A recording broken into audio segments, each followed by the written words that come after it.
we have to have strong borders, and ultimately we want to see it done right, and it will be done right. But what we have done today is we are keeping families together. A policy reversal. President Trump signs an executive order ending the separation of families at the border. But the commander-in-chief is stressing a zero-tolerance policy still exists. Good evening, everyone. I'm Yuki Washington. I'm Jessica Dean. President Trump putting his pen to paper amid backlash over the decision to keep children and their parents apart. Eyewitness News reporter Greg Argos is live in the SAT Center tracking the day's developments. Greg. Jessica, the president's zero-tolerance policy on immigration has been extremely controversial, even more so since young children have been removed from their parents after those adults have been caught illegally crossing into the United States. Today, the president signed an executive order. It does not change his immigration policy, but it allows families to stay together as the parents are prosecuted and deported.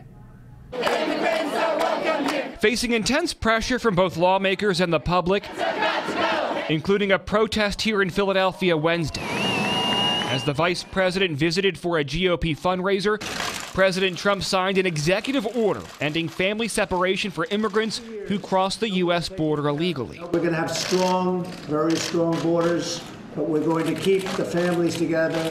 I didn't like the sight or the feeling of families being separated.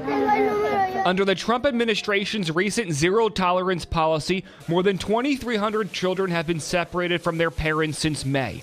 Images of children in government-run facilities triggered a firestorm of protests. It is psychological torture what this administration is doing. The president had repeatedly insisted only Congress can fix the crisis.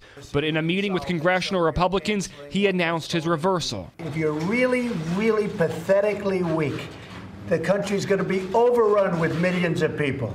And if you're strong, then you don't have any heart. That's a tough dilemma. Sources tell CBS News the reversal surprised even the president's closest advisors. The president telling reporters after signing the executive order he was impacted by the images of children being separated from their families. Ivanka feels very strongly. My wife feels very strongly about it. I feel very strongly about it. I think anybody with a heart would feel very strongly about it. We don't like to see families separated. At the same time, we don't want people coming into our country illegally. This takes care of the problem. Now, while signing the executive order today, the president noted his administration will continue to work with Congress to fix the immigration problem, saying, quote, "We have zero tolerance for people that enter our country illegally." I'm live in the SAT Center, Greg Argos, CBS 3 Eyewitness News. Greg, thank you. And stay with CBS 3 for much more on the president's executive order and its impact on families. Jeff Glor will have the very latest tonight at 6:30 on the CBS Evening News.